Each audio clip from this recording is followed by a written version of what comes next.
हरे कृष्णा। नमो विष्णुपदाय कृष्णप्रेष्ठाय भूतले श्रीमते भक्तिवेदांत स्वामिनिति नामिने। नमस्ते सारस्वती देवे गौरवाणी प्रचारिणे निर्विशेष शून्यवादी पाश्चात्य देशतारिणे। जय श्री कृष्ण चैतन्य प्रभु नित्यानंद श्री अद्वैत गदाधर शिवासादि गौर भक्त वृंद। हरे कृष्णा कृष्णा कृष्णा हरे हरे, हरे राम राम राम हरे हरे। हरे Krishna. So welcome back to the fourth day of this course, Rediscovering Vaidhi Sadhana Bhakti Part 4. So we are currently discussing from the book Bhakti Rasamrit Sindhu by Srila Rupa Goswami, and in that we have been discussing the second wave of the eastern section of the book, which discusses about sadhana bhakti, within which we are discussing Vaidhi sadhana bhakti, within which we have been discussing the angas of devotional service, and within that we have been discussing the 5 most potent limbs, of which we discussed the first limb, Shri Murter Angri Sevane Preeti, attachment to serving the lotus feet of the deity, and the second we are currently discussing, which is relishing Srimad Bhagavatam, Shri Bhagavata Artha Aswadaha, relishing the deep meaning of Srimad Bhagavatam. So this is what we have been discussing. So in this we started discussing this verse, the second verse, the meaning of this second verse. Nigama kalpataror galitam phalam shukamukad amritadrava sanyutam pibata bhagavatam rasamalayam muhur aho rasika bhuvi bhavukaha. So this verse, which is the third verse, which talks about the sweetness of Bhagavatam, we discussed in elaborate detail.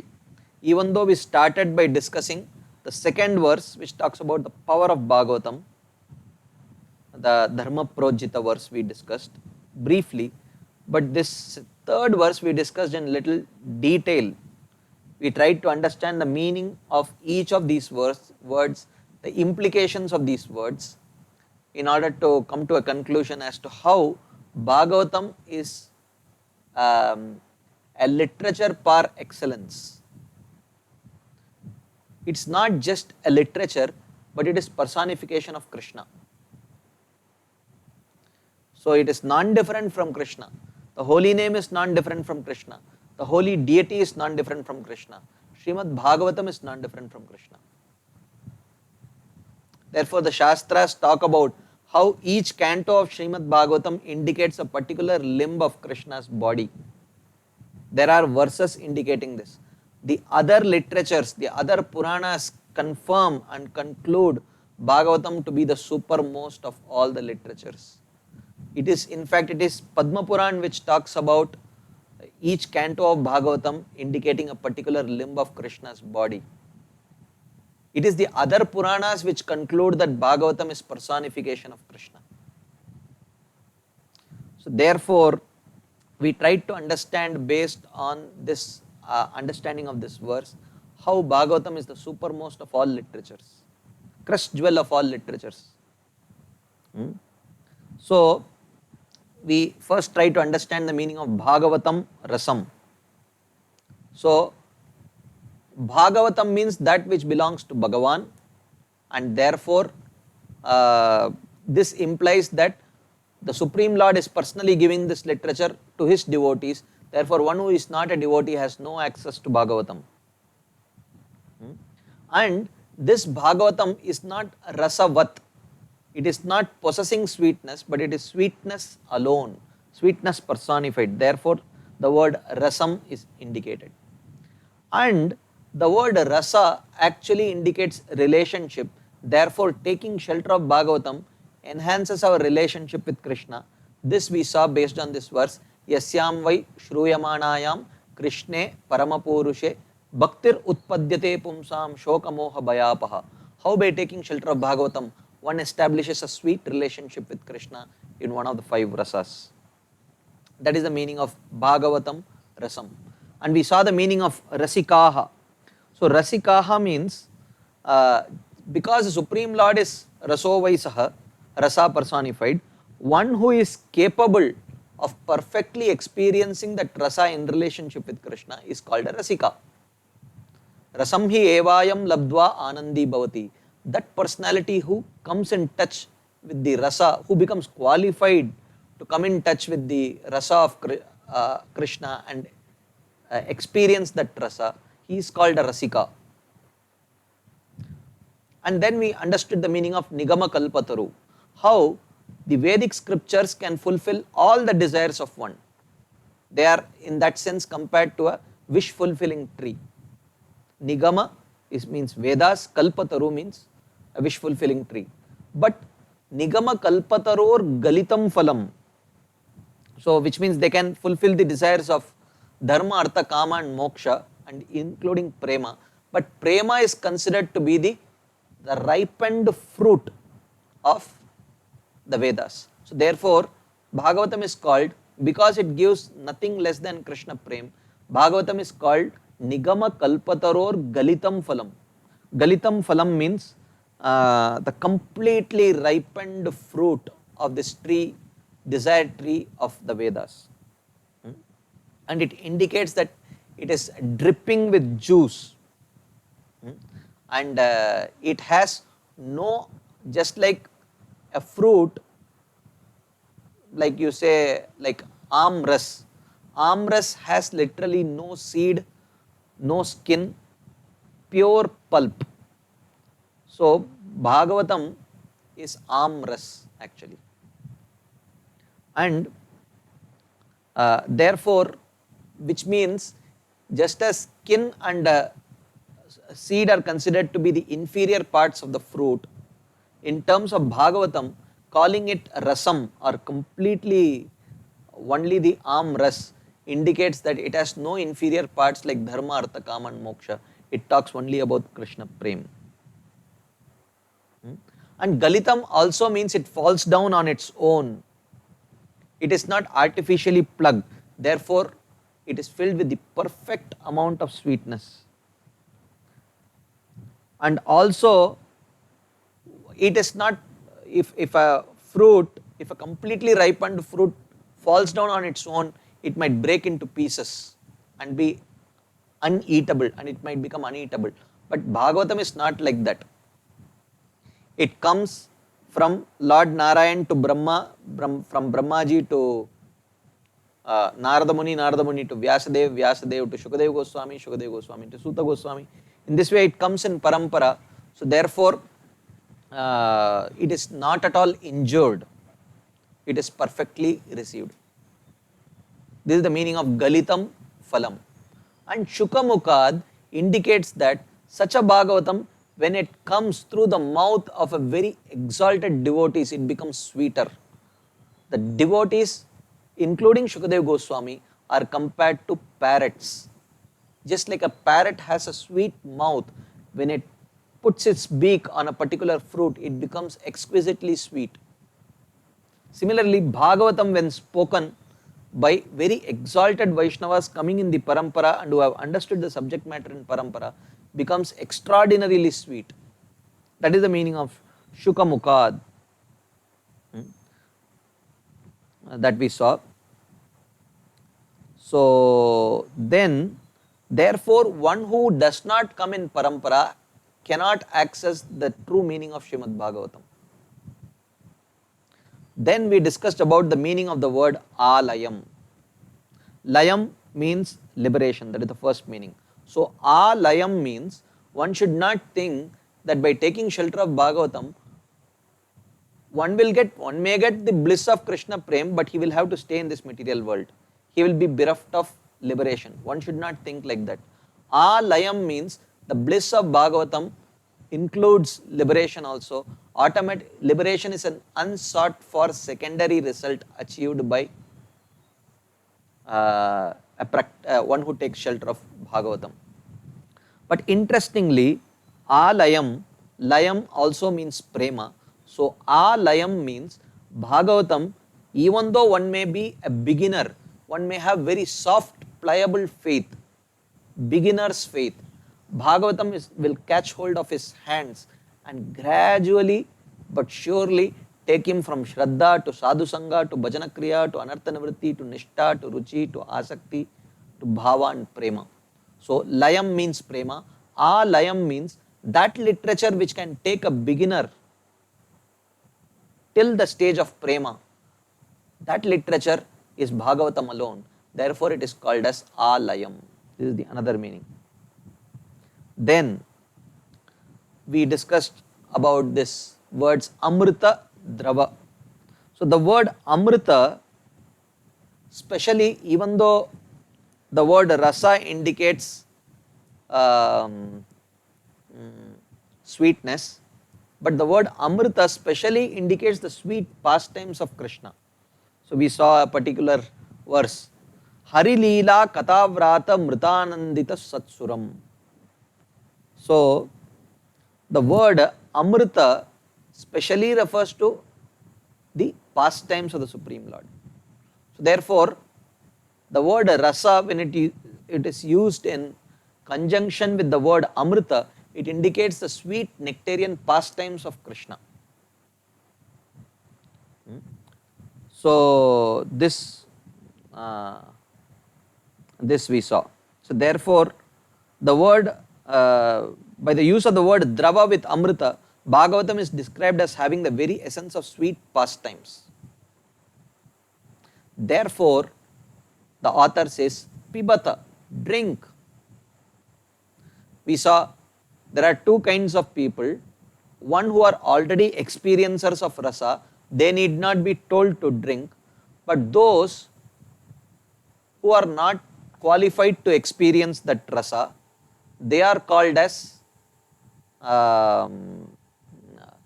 they are the beginners.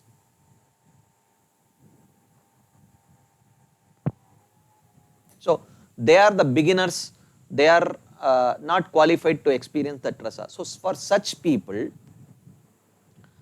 it is mentioned, Pibata, you drink. You may not find it tasty right now, but if you continue to drink, slowly, the layers of conditionings will be removed by the potency of Bhagavatam, and gradually you will be able to experience the sweetness of Bhagavatam.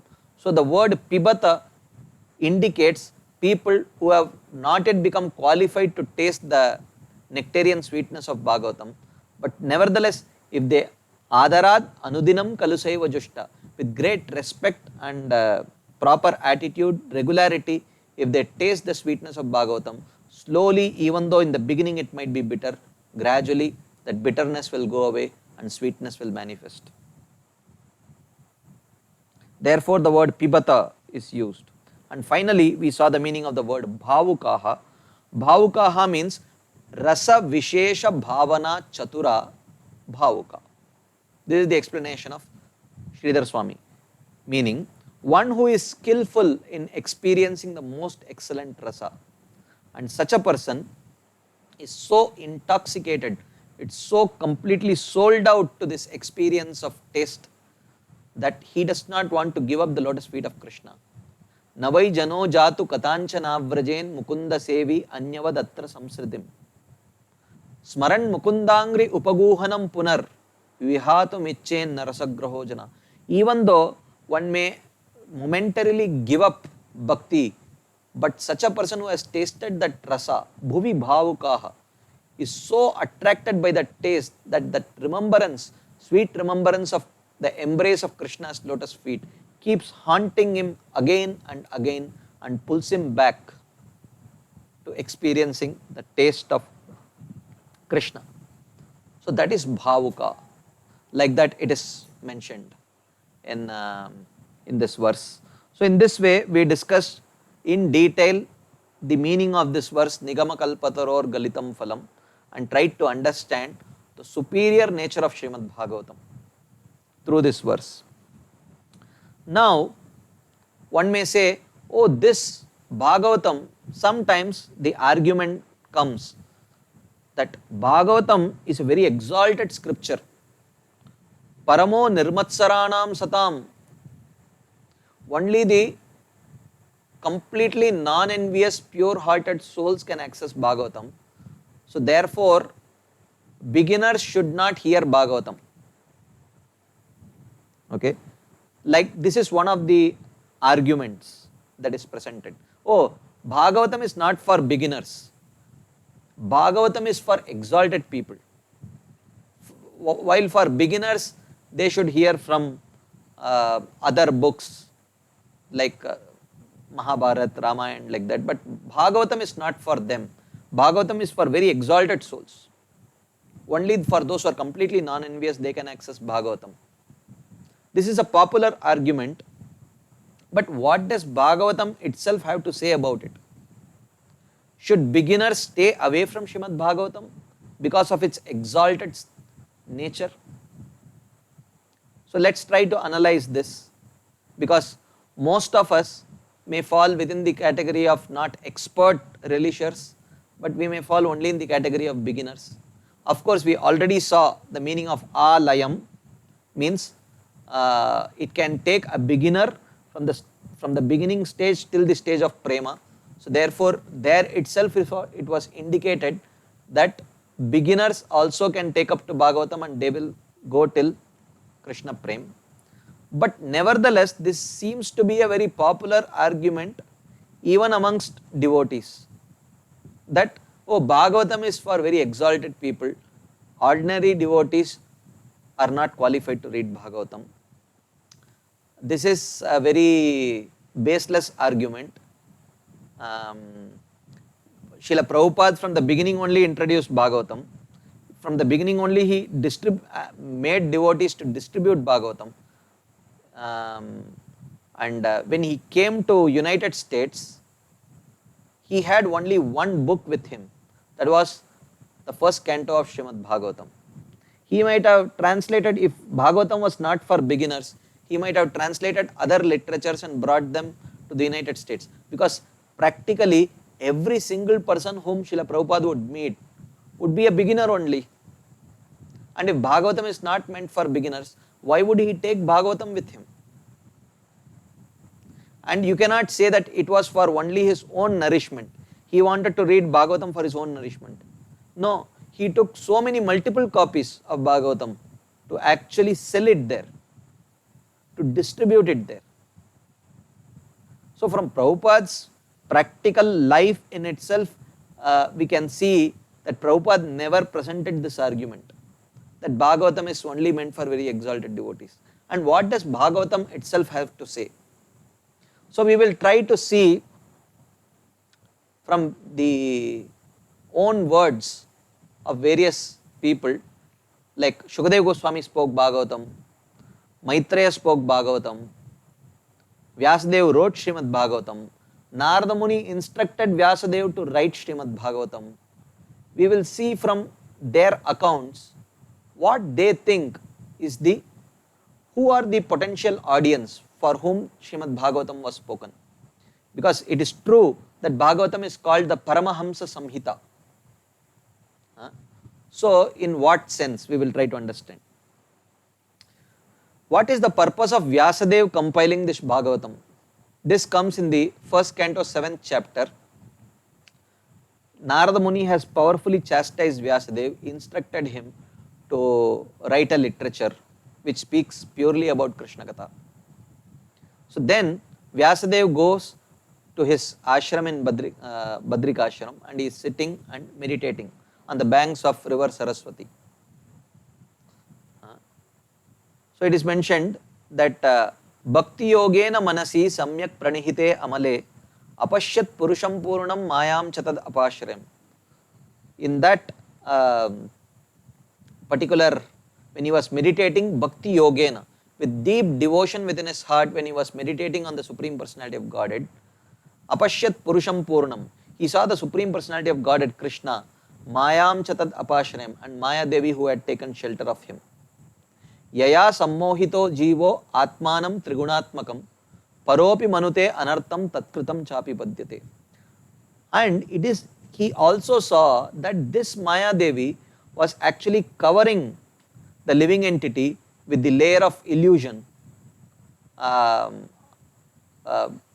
manute anartam, and because of being covered by this Maya Devi, the living entity is thinking the soul to be worthless and the body to be very worthy. Tat kritam cha apibadyate. And with this wrong kind of identification, whatever activity he performs, he becomes bound to this material world. What is the solution? Anarthopashamam sakshat bhakti yogam adokshaje lokasya ajanato vidvams chakre satvata samhitam. This verse is a very important verse. Anartha, which is that anartha which was mentioned in the previous verse. The previous verse said that anartha is bodily identification, which means conditioned soul. A conditioned soul identifies with the body as the self. Anartha upashamam. What is the means of removing this wrong identification from this conditioned soul? Sakshat bhakti yogam adokshaje. So Vyasadeva in his meditation also saw that the only way of escaping this conditioned material world is bhakti yoga. Lokasya ajanato. And he also saw that the common people of this world did not know this solution. Therefore, Vidwan Chakre Satvata Samhitam. Therefore, Vyasadeva sat down and compiled Srimad Bhagavatam, Satvata Samhitam. Therefore, when Vyasadeva wrote Srimad Bhagavatam, it is a direct product of his devotional meditation in which he saw suffering living entity conditioned souls of this material world only. And when he compiled Srimad Bhagavatam, he had the suffering conditioned souls only in his mind. Anartha upashamam sakshat bhakti yogam adokshaje lokasya ajanato vidvams chakre satvata samhitam. So he compiled this Satvata Samhita Bhagavatam with the troubled souls in his mind. He didn't have the Paramahamsas in his mind. What about Shukadeva Goswami? In the same first canto, second chapter, it is mentioned about Shukadeva Goswami. Yaswanubhavam akila shrutisaram ekam adhyatma deepam atititir shatam tamondam samsarinam karunayaha purana guhyam tam vyasasonum upayami gurum muninam. It is mentioned that Yaswanubhavam akila shrutisaram ekam. Swa anubhavam. So, with his own experience, Srila Vyasadeva, who is Srila Shukadeva Goswami, who is Vyasasonu.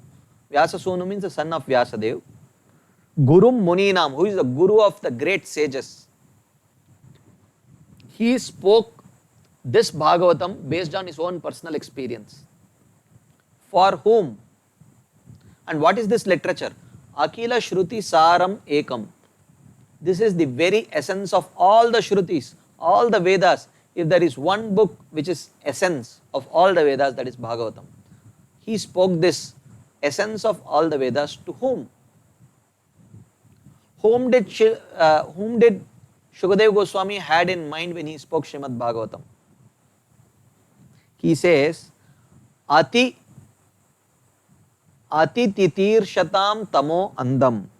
For those people who are struggling in this ocean of samsara and have a deep desire to cross over this ocean of samsara, samsarinam, the samsaris, those who are staying in this samsara, karunaya aha, with deep compassion for these people who are suffering in this material world, Shukadeva Goswami spoke Srimad Bhagavatam. So one should not say Shukadeva Goswami spoke it for the Paramahamsas only. No. Adhyatma Deepam.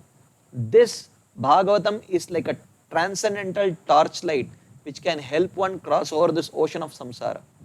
So those living entities who are suffering in this ocean of samsara and have a desire to cross over this, but they are helpless, they don't know what is the means to cross over this samsara.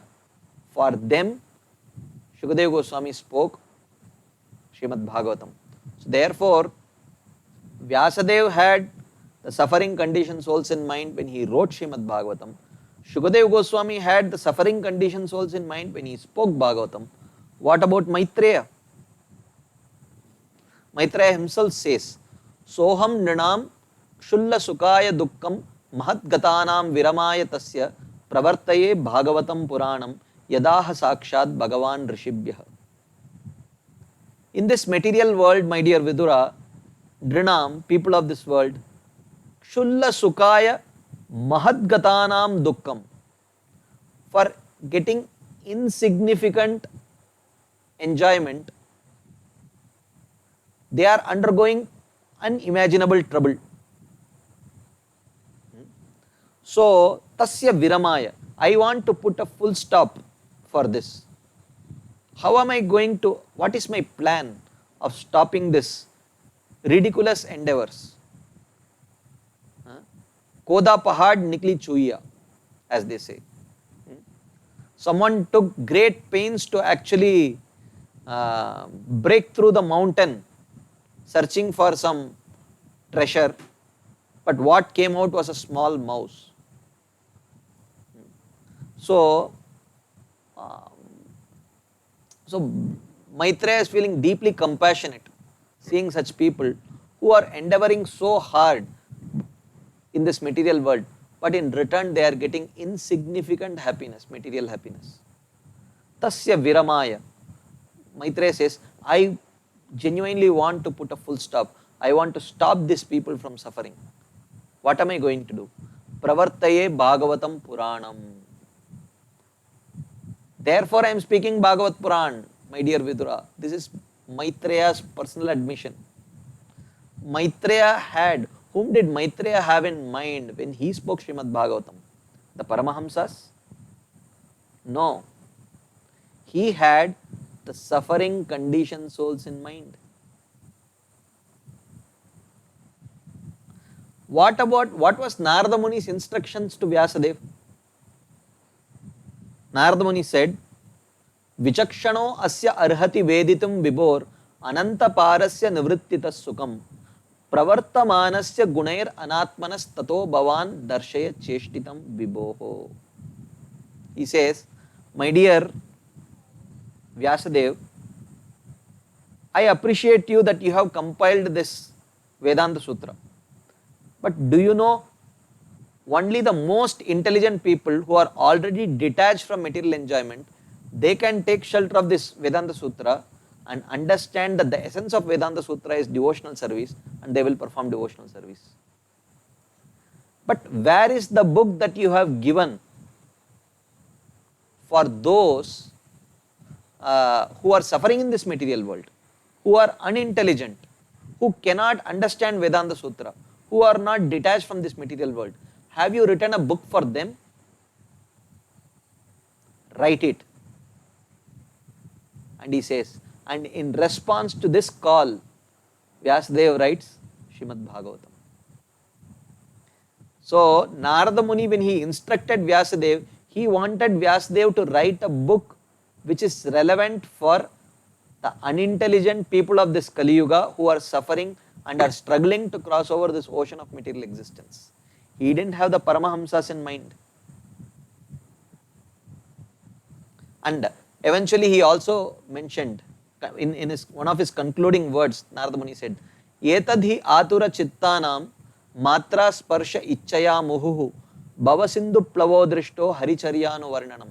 My dear Vyasadeva, in this material world, people are completely troubled. They are in great anxiety to get their senses in touch with the sense objects so that they can get some insignificant enjoyment.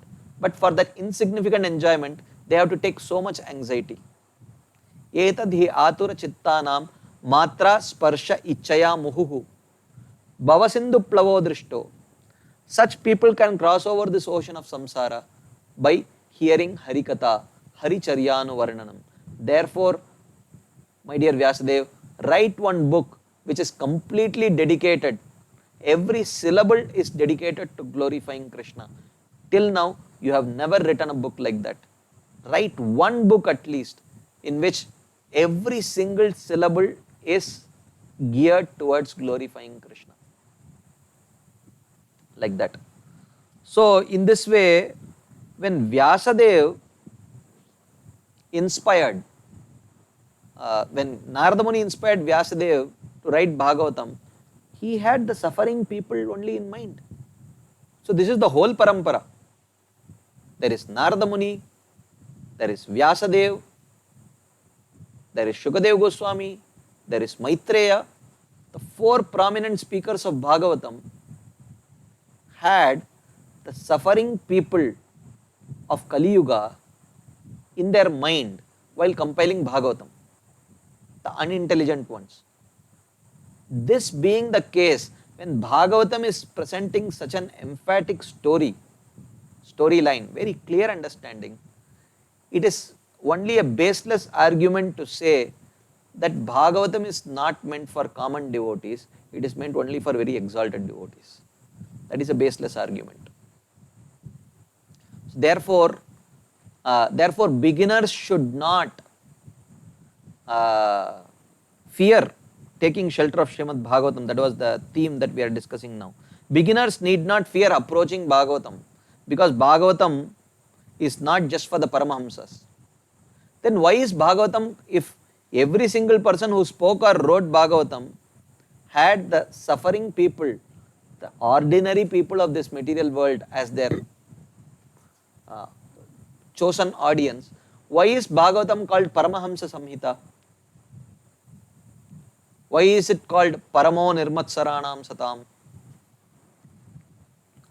So, just as Srila Rupa Goswami says, Syat Krishna Nama Charitadi Sitapya Vidya Pittopatapta Rasanasya Narochikanu Kintu Adarad Anudinam Kalusaiva Jushta Swadvi Kramad Bhavati Tadgada Moolahantri.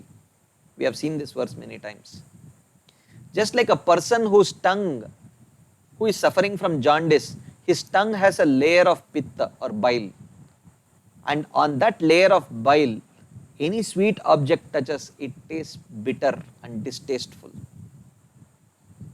But interestingly, according to Ayurveda, the very medicine for a person suffering from jaundice is sugar candy or sugarcane juice.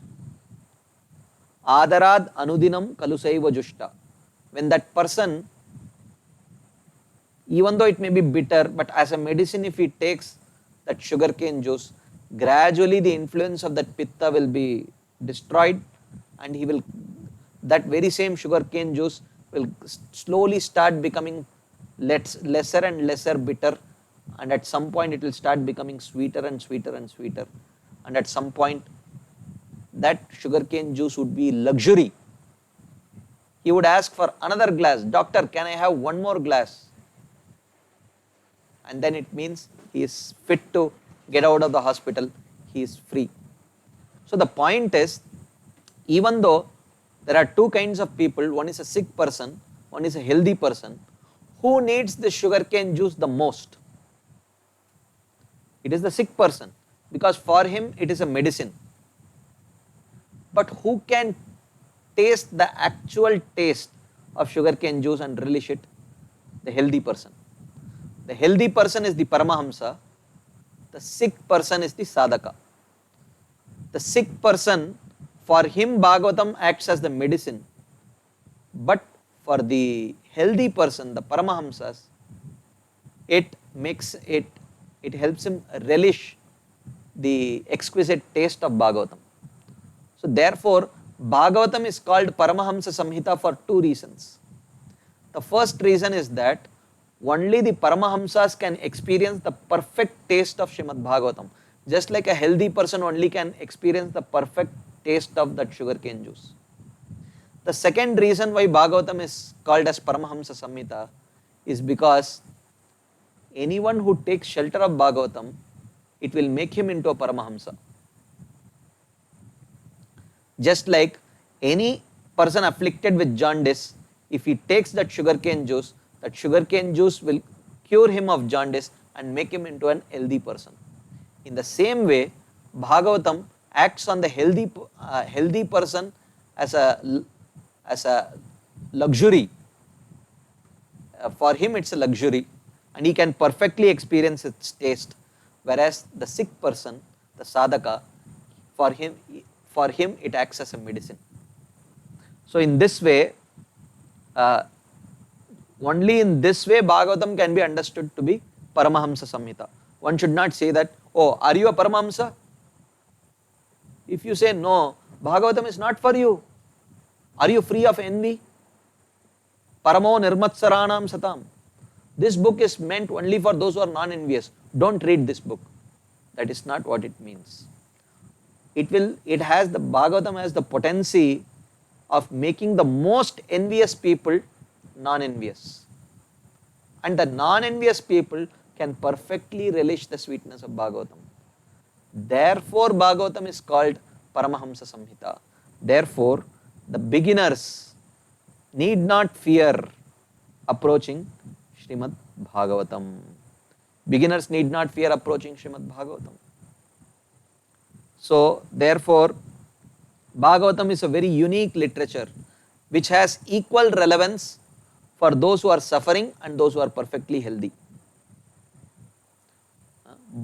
It has relevance for both. And what an example that Srila Rupa Goswami has used here in the Bhakti Rasamrita Sindhu. Sorry, not Upadeshamrita. Sugarcane juice and a jaundiced person. Like that. As we already saw this verse before, Ishvara Sadyo Hridya Varudyate Atra Kritibhihi Shushrushibit Takshanat. How Bhagavatam is relevant for both the beginners and the established devotees. For the established devotees, when they taste Bhagavatam, Ishvara Sadyo Hridya Varudyate. When they hear Bhagavatam, immediately the Supreme Lord enters their heart and they become completely transformed. Whereas for a beginner, when he starts hearing Bhagavatam, there is gradual transformation.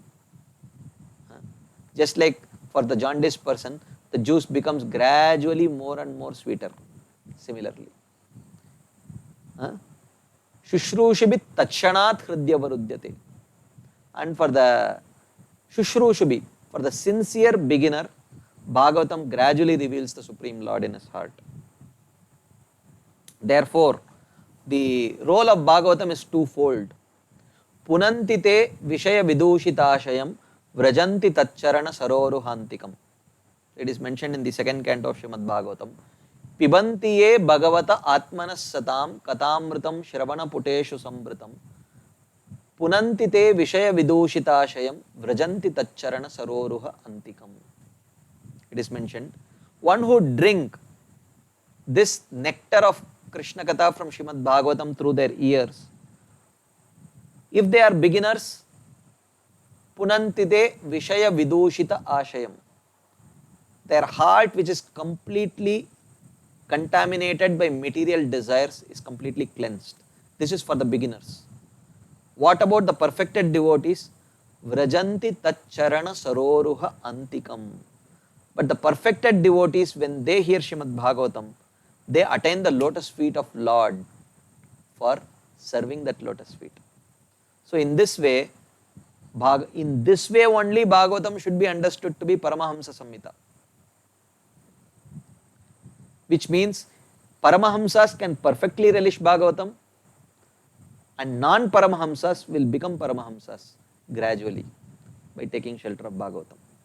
So therefore, one should not present this argument that Bhagavatam is not meant for beginners. Or if one's heart is filled with envy, lust, anger, Bhagavatam is not the literature for him. So such an argument is a baseless argument actually. It is completely contradictory to the writers and speakers of Bhagavatam, what they had in their mind. And the uniqueness, what makes, this is one thing. Another thing is what makes Bhagavatam very, very unique is that Bhagavatam itself says that there are 10 topics that Bhagavatam talks about. Atra sargo visargascha sthanam poshanam utaya manvantareshanukata nirodho muktir ashraya. So these are the 10 topics of Srimad Bhagavatam. So sarga is the primary creation, how these 14 planetary systems are created. And Visarga is the creation by Brahmaji, Prajapatis, how they create various bodies for various living entities. This is Visarga. Atra Sargo Visargasya Sthanam. Sthanam means the universal geography or universal cosmology, how the various planets are situated, how it is protected by Krishna. That is Sthanam. So Sarga is primarily discussed in third canto, Visarga in fourth canto, Sthanam in fifth canto. Poshanam. Poshanam is the unique protection or nourishment that the Supreme Lord gives to his own devotees. This is specifically discussed in the sixth canto. Sthanam Poshanam Utaya. Utaya Karmavasana. How Uti means, that is the fifth topic, it describes how the impressions that one has accumulated over many lifetimes, that inspires people's activities and that decides the destination of that living entity. So through the examples of Prahlad Maharaj and Hiranyakashipu in the seventh canto, Shukadeva Goswami presents this theme of Uti, how Hiranyakashipu with demoniac impressions acted in a demoniac way, and Prahlad Maharaj with such devotional impressions which he accumulated by staying within the womb of his mother Kayadu and simultaneously hearing the instructions of Narada Muni, how he became purified and he developed devotional impressions, and those devotional impressions inspired him to act in like a pure devotee. So this is Uti. And Atra Sargo Visargascha Sthanam Poshanam Utaya Manvantara. So Manvantara means how Manvantarani Saddharma, how the various Manus ruled this planet in a dharmic way while instilling devotional principles. This is primarily described in the 8th canto of Srimad Bhagavatam. Then comes Ishanukata. Ishanukata means small short stories, Nana Akyana Upabramhitam, that which is filled with many short stories glorifying Krishna and his devotees and the process of devotional service. This is 9th canto. If you see, many small short stories are there glorifying Krishna, his devotees and the process of devotional service. So we have now seen 7 topics: Sarga, Visarga, Sthanam, Poshanam, Uti, Manvantara, Ishanukata. 3 more topics remain. Then comes Nirodha. Nirodha means destruction.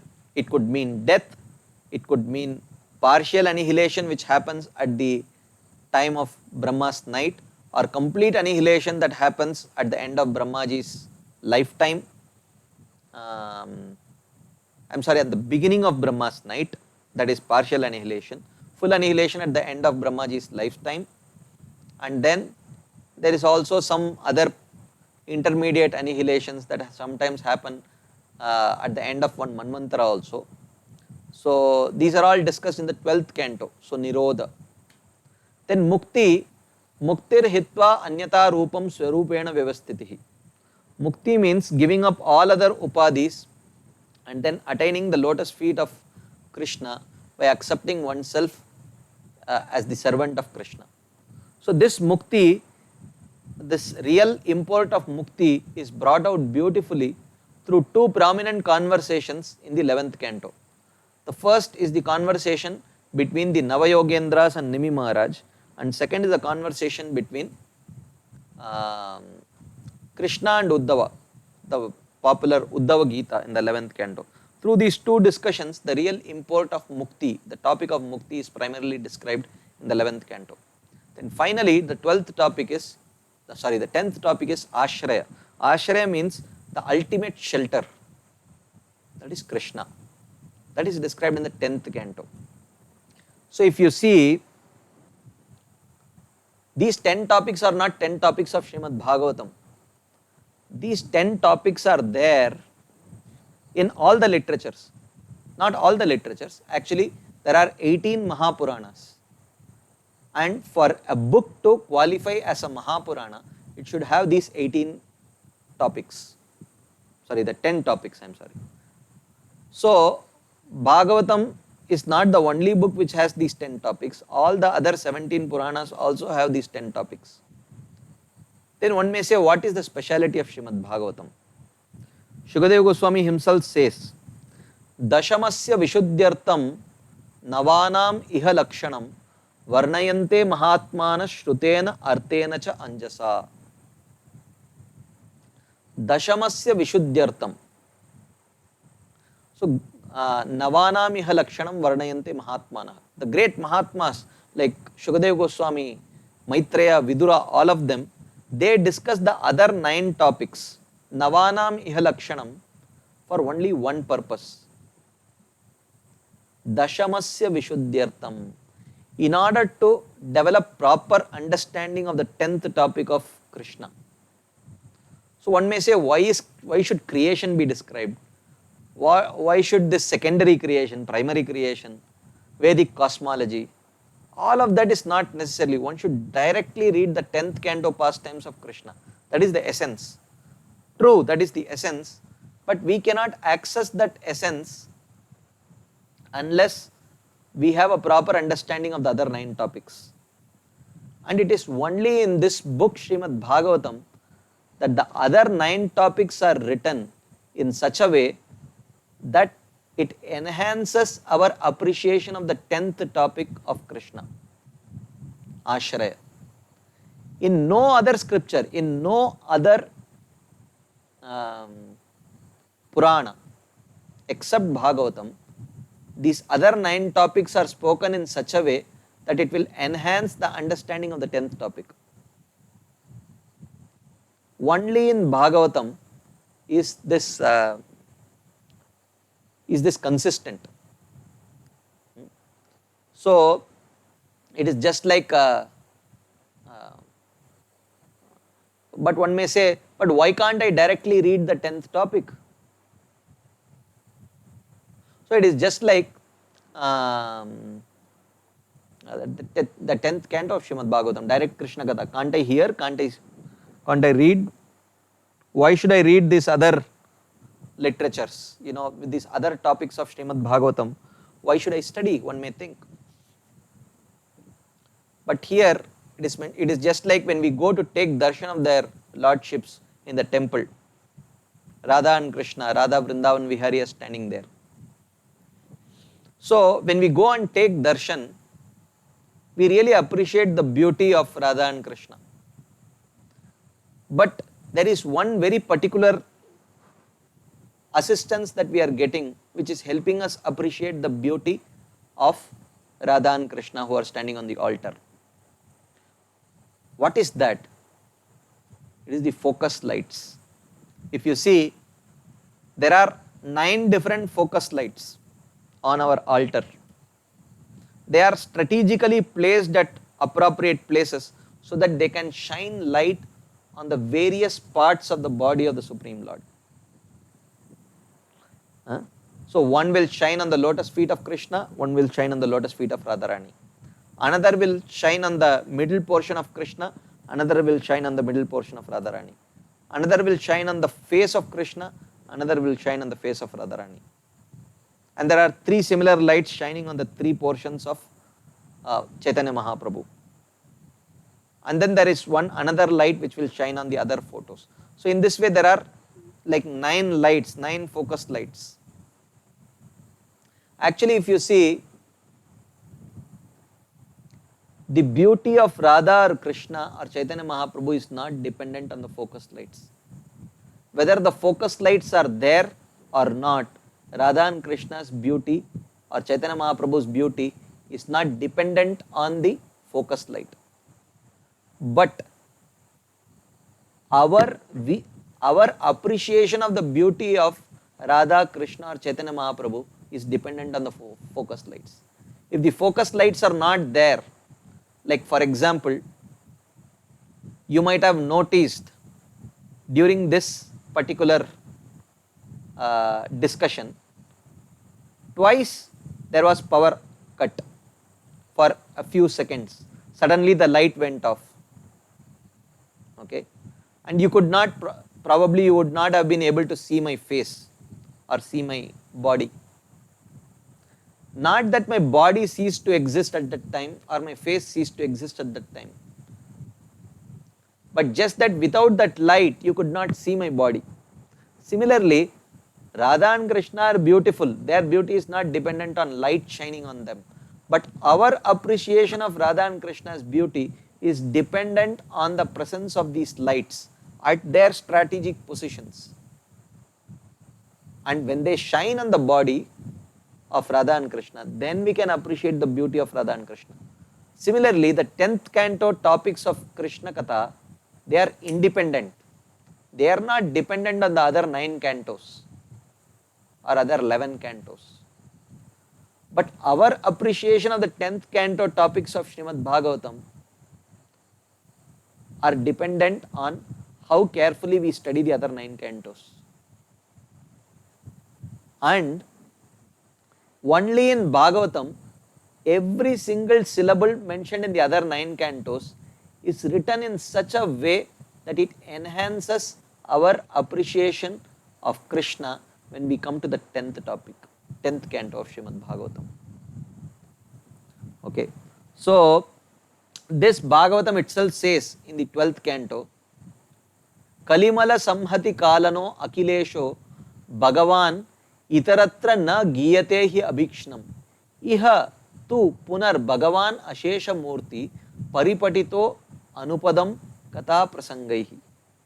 It is mentioned, Kalimala samhati kalano akilesho, the Supreme Personality of Godhead, Lord Hari, who destroys all the impurities of the age of Kali, itaratra na giyate hi abhikshnam. In any other scripture other than Srimad Bhagavatam, he is not constantly glorified. Especially when he is talking about the other 9 topics, those other 9 topics in these other Puranas are not always meant to develop appreciation of Krishna. Iha tu, but here in this book Srimad Bhagavatam, Punar Bhagavan Ashesha Murti Paripatito Anupadam Katha Prasangaihi, on the pretext of telling one story or another story or description of the universe or description of the creation, Punar Anupadam, in every single syllable again and again, only the Supreme Lord is glorified. We may not understand. By understanding creation, how am I developing appreciation towards Krishna? We may not be able to understand. Just like when a patient takes a medicine, he may not understand how that medicine will dissolve in blood and it will reach various parts of the body and cure my fever or headache or whatever. The patient may not know, but the doctor knows. The doctor who is administering that medicine, he knows what drug in that particular medicine will act on what part of the body and how it will cure the disease. He knows. He has studied pharmacology, he has studied anatomy, he has studied general medicine, and everything he has studied, and he exactly knows how it works. We may not understand. Similarly, how hearing creation, how hearing about the Purushavataras, how hearing about how universes come out of the bodily pores of Mahavishnu, how will that help me develop appreciation towards Krishna in the 10th canto? We may not understand, but the speaker of Bhagavatam, Srila Shukadev Goswami, Vyasadev, Maitreya, they all understand. That is why whether it may be Parikshit Maharaj or Maitreya or whomever, they first, or Suta Goswami or Shaunakadi Rishis who ask Suta Goswami, they all start with asking very simple basic questions. Why do people suffer in this material world? Sukaya karmani karoti loko natai sukam vanya duparamam va vindeti bhuyas tatayeva dukkam yadatra yuktam bhagavan vadennaha. Vidura, this is the first question Vidura asked Maitreya.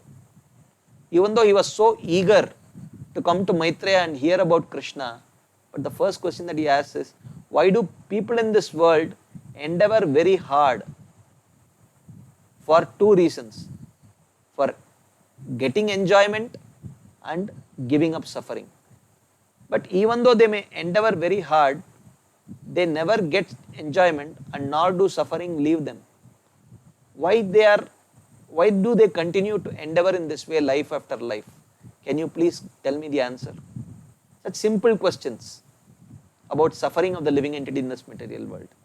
So these are all relevant to develop the right kind of attraction towards Krishna. So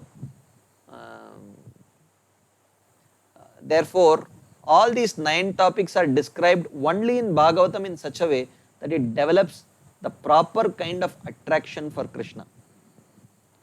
So therefore, Bhagavatam is a very special literature. Otherwise,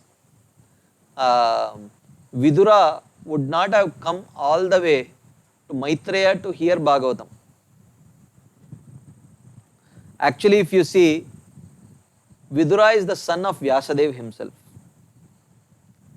And Vyasadeva is credited to have written his magnum opus literature, which is Mahabharata. Despite being the son of Vyasadeva, why should Vidura go all the way to hear Krishna Katha from Maitreya? If he wanted to hear, he could have heard Mahabharata from his father only. Because after Maitreya speaks Bhagavatam to Vidura only, subsequently, actually in the chronological order, Vyasadeva compiles Bhagavatam. So he could have asked his father only. Vidura himself tells, Paravaresham Bhagavan Vratani Shrutani me Vyasamukad Abhikshnam Atrupnuma Shulla Sukavahanam Tesham Rite Krishna Katamrita Oghat. He says, because Maitreya might ask, in fact Maitreya was the classmate of Vyasadeva. Both of them studied under Vyasadeva's father Parashar Muni. But of the two, Vyasadeva was the more illustrious student. Everyone knows Vyasadeva. Maitreya was not so famous. Vyasadeva was famous as the compiler of Mahabharata.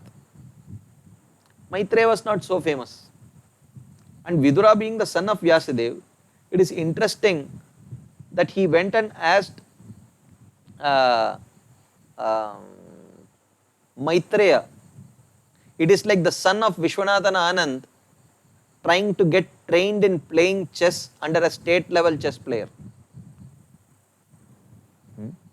So it is very strange because Vishwanathan Anand is world champion and the state level chess player also knows chess, but he is not as illustrious as Vishwanathan Anand. So Vidura tells the reason to this. He says, Paravaresham Bhagavan Vratani Shrutani me Vyasamukad Abhikshnam. My dear Maitreya, I understand your question. I have heard this Mahabharata from my father's mouth many times, which talks about Para Avaresham Bhagavan Vratani. Vratani means activities, which talks about the activities of the pious people and impious people. Pious Pandavas, impious Kauravas. Pious Bhishma, impious Dhritarashtra. Pious Vidura, impious Shakuni. I have heard about this many times. Atrupnuma. But I am not satisfied. Why? Shulla Sukavahanam. It gave me very insignificant happiness. But why? It's so interesting, it's so entertaining. Why did it give you insignificant happiness? Tesham Rite Krishna Katamrita Oghat. Because those descriptions in this Mahabharata, it lacked glorification of Krishna. Therefore, I was not happy. I have heard this many times. So therefore, I have come to you, Maitreya, you speak that kind of Krishna Katha in which every word that comes out of your mouth is a glorification of Krishna. It may be direct or it may be indirect. So sometimes it could be an indirect glorification of Krishna also. Like, so Srila Prabhupada commenting on this verse, he says, Vidura explained to Maitreya his position of being fully satiated with the knowledge of mundane social and political topics and having no interest in them. So Mahabharata goes into great detail explaining the political intrigue that existed between the Pandavas and the Kauravas and everything. It goes into a lot of detail into all these political maneuvers and all those things. But Vidura had no taste in that. He was anxious to hear transcendental topics regarding Lord Sri Krishna. He was interested in transcendental topics, not mundane socio-political discussions. Because there were insufficient topics directly concerning Krishna in the Puranas, Mahabharata, etc., he was not satisfied and wanted to know more about Krishna. Vidura wanted to hear of everything from Maitreya, and so he inquired from him, but he desired that all the topics be in relationship with Krishna. So this was the condition that Vidura put forth before Maitreya. You may speak anything, but whatever you speak should ultimately help me develop appreciation of Krishna, directly or indirectly. Just like if I want to go from where I am right now towards Radha Vrindavan Vihari temple here in GEV, Govardhan Eco Village. So I would say it is from where I am sitting, Radha Vrindavan Vihari temple is in the western direction. But sitting right here from this room in the second floor of this building, if I start walking in the western direction, I will hit the wall behind me. So therefore, in order to go towards Vrindavan Vihari temple, even though it may be in the western direction, I can't immediately start walking in the western direction. I have to turn southwards, then take the west, then take the north, and then I have to take actually eastern direction to go down the stairs.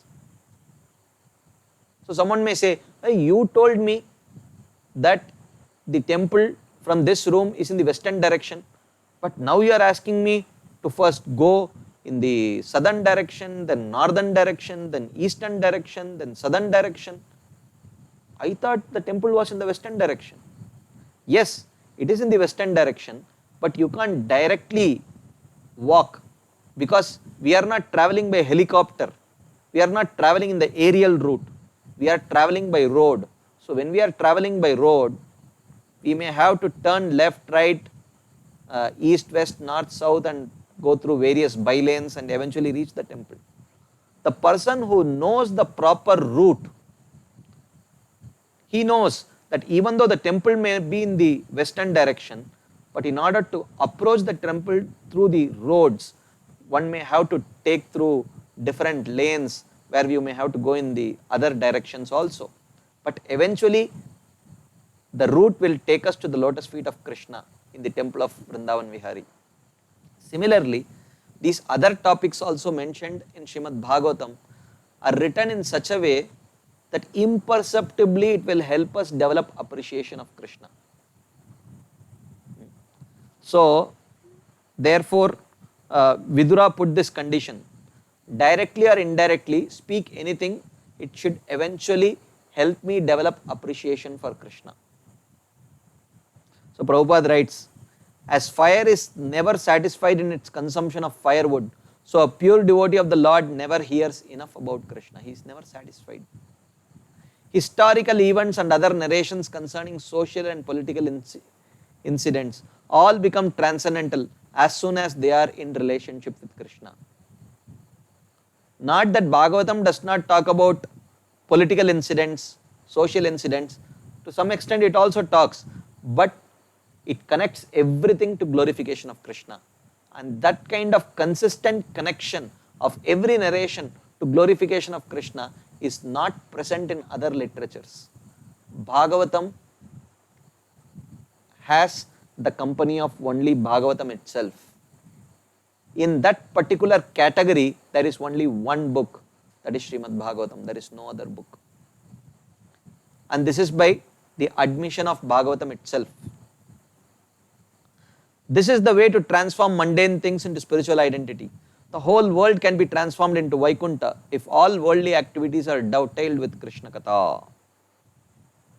And this is exactly what Brahmaji is also telling Narada Muni. Of course, we saw Narada Muni to Vyasadeva, Vyasadeva to Shukadev Goswami, Shukadev Goswami to Suta Goswami, and then Maitreya to Vidura, all that we saw. But before Narada Muni came Brahmaji. Brahmaji also spoke Bhagavatam to Narada Muni. So Brahmaji says, Idam Bhagavatam nama yanme bhagavatoditam sangrahoyam vibhutinam tvametad vipuli kuru.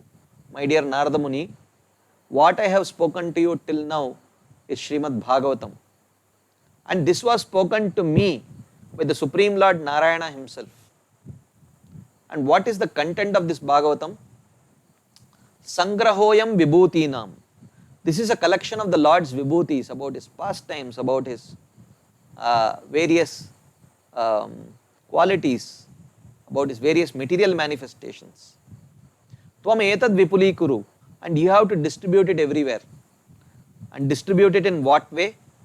Yata harau bhagavati nrinam bhaktir bhavishyati sarvatmani akhiladare iti sankalpya varnaya. He says, my dear Narada Muni, you take a sankalpa that I will distribute this Bhagavatam to so many people. But how? I should distribute it in such a way that the hearer of Bhagavatam becomes favorably attracted to Krishna. It must create a tsunami of bhakti within his heart after hearing this Bhagavatam.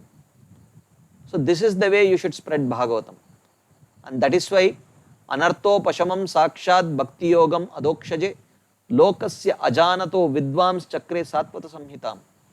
Vyasadeva saw that people of this world are suffering because of misidentification of the body as the self and acting in this way. And the only way of overcoming this is bhakti. And in order to give this bhakti to all, he compiled this literature, Srimad Bhagavatam. So same thing, Lord Narayan gave the Bhagavatam, the Chatushloki Bhagavatam to Brahmaji, and in that also he mentioned that I will give you bhakti. And Brahmaji gave it to Narada Muni, Narada Muni gave it to Vyasadeva, and Vyasadeva, when he meditated, he realized that I want to give a literature which speaks purely about the process of bhakti and the goal of Krishna Prem. And that essence of all Vedas is Srimad Bhagavatam. So therefore, we had this elaborate discussion spanning over 2 days glorifying Bhagavatam, because we have to understand that Kimva Parair, we should be convinced that except for Srimad Bhagavatam, we don't need any other literature. Therefore, we need not search elsewhere in other literatures. I will read this book, this book, this book, this book. Just Bhagavatam is sufficient to pacify all kinds of living entities. From the beginners till the perfected people, Bhagavatam is the book that is recommended in our parampara. And all the other books subsequently written in parampara were all purely based on Srimad Bhagavatam. Whether it is Bhakti Rasamrit Sindhu or Brihad Bhagavatamrit or Laghu Bhagavatamrit or Lalita Madhav, Vidagdha Madhav, all these literatures are purely based on the teachings of Srimad Bhagavatam. And in our parampara, so many acharyas have written literatures, so many commentaries for Srimad Bhagavatam only. Jiva Goswami has written so many commentaries on Srimad Bhagavatam. He has written the Krama Sandarbha, which is verse by verse rendition of Srimad Bhagavatam. He has written the Shad Sandarbhas, which is a thematic explanation of thematic commentary to Srimad Bhagavatam. Then he has written a commentary to commentary of Srimad Bhagavatam. Srila Sanatana Goswami wrote the Brihad Vaishnava Toshani commentary to the 10th canto of Srimad Bhagavatam, and Jiva Goswami wrote Lagu Vaishnava Toshani, a commentary to Sanatana Goswami's commentary of Srimad Bhagavatam. And then he also wrote books like Gopal Champu, which is a poetic rendition of the 10th canto of Srimad Bhagavatam. And apart from that, he had written many different books which are based on the teachings of Bhagavatam. So this is one Acharya reading, presenting 4-5 different types of commentaries for the same book. He said that Jiva Goswami did not have time to read the other literatures. No, he had read all the literatures but commented only on those literatures which are relevant for developing the right kind of mood for practicing of the teachings of our parampara. So therefore, one should be convinced that this one book is sufficient, and the books which concur with the conclusions of Srimad Bhagavatam, they should be accepted. So one should not be indiscriminate. Oh, this is talking about Krishna Katha, I will read. This is talking about Krishna Katha, I will read. Yes, true, they all may be bona fide literatures, but we have a very clear, specific aspiration. So therefore, our Acharyas have focused only on Srimad Bhagavatam. That is sufficient to develop the right kind of mood to achieve our goal of Krishna Prem. So therefore, one should be very clear about it. So in this way, the theme of Bhagavatam is glorified, which is the second of the 5 most potent limbs. And Rupa Goswami, we will conclude this section by discussing Rupa Goswami's own glorification in Bhakti Rasamrita Sindhu of this book Bhagavatam. He has composed a beautiful verse glorifying Bhagavatam.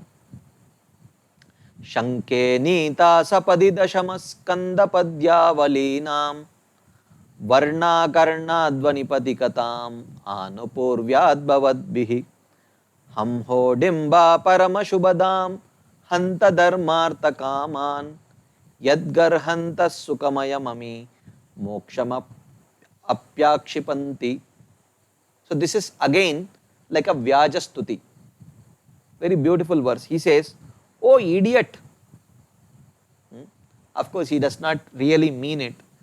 One should understand the mood rather than the words that are used. Hamho dimba. Dimba means idiot. Oh idiot. Hanta, how unfortunate are you? Why are you unfortunate? He says, Shanke, I am doubting. My doubt is that Sapadi Varnaha Karnadvani Patikatam Nitaha. I think you must be hearing all the syllables. Dashamaskanda Padyavalinam. I think you must be systematically hearing the verses from the 10th canto. So one may say, how do you know about it? Yad garhantaha paramashubhadam dharma artha kaman. Therefore, I understand mokshamapi akshipanti. I am coming to this conclusion that you must have been hearing Srimad Bhagavatam because you have started to denounce, you have started to reject the most auspicious goals of dharma, artha, kama and moksha. You idiot, you should have some discrimination in what to hear. Did you hear the 10th canto? This is like Chaitanya Mahaprabhu criticizing Mukunda for hearing Mayavad. Mayavada Bhashya Shunile Haya Sarvanash. So here Rupa Goswami, in that same mode, in a very joking way, he said, you idiot, you must have some discrimination in what to hear. Did you end up hearing those syllables from the 10th canto of Srimad Bhagavatam? That is why you are rejecting the most glorious goals of Dharma, Artha, Kama and Moksha, which is Sukhamayam, which is most blissful. So which means, this indicates that the goal of Bhagavatam is not to promote Dharma, Artha, Kama and Moksha. The goal of Bhagavatam is only Krishna Prema. But one should not think that common people are not qualified for that. Even common people, when they take up to Bhagavatam, they will conclude and come to the conclusion that the highest goal is Krishna Prema only. So in this way, Srila Rupa Goswami, through this yet another Vyajastuti, glorifies Bhagavatam as the topmost Purana, as a crest jewel of all the literatures that have ever been written, which is a personification of Krishna himself. And when one takes shelter of this Bhagavatam, then it becomes a very powerful limb of devotional service. But Bhagavata Artha Aswadaha. Bhagavata Artha Aswadaha Rasikaihi Saha. Srimad Bhagavata Arthanam Aswado Rasikaihi Saha. But how to relish Srimad Bhagavatam? In the association of devotees who all have great respect and appreciation of Srimad Bhagavatam. When one approaches Srimad Bhagavatam in the association of Rasika Bhaktas, Bhaktas who have great appreciation for the subject matter, then it becomes an extremely potent limb which can take that person very quickly in the direction of Bhava and Prema. So in this way we come to the end of this second of the 5 most potent limbs, is Srimad Bhagavata Artha Aswadaha, relishing Srimad Bhagavatam. So we have already reached the end of our time. So thank you very much for your patient listening. So tomorrow we will continue this discussion. I'll give a brief recap of the various themes that we covered in this theme of Bhagavatam, and tomorrow we will start the third topic, or the third most potent limb, which is Sajatiya Ashaye Snigde Sadhusanga Swatovare, which is taking the association of like-minded, affectionate devotees who are more qualified than oneself. This again is a third very, very important limb of devotional service. So thank you very much for your patient listening. I am hoping and praying for your association tomorrow also and the coming days. Srila Prabhupada ki jai. Srila Rupa Goswami Pad ki jai. Shri Bhakti Rasamrita Sindhu ki jai. Hare Krishna.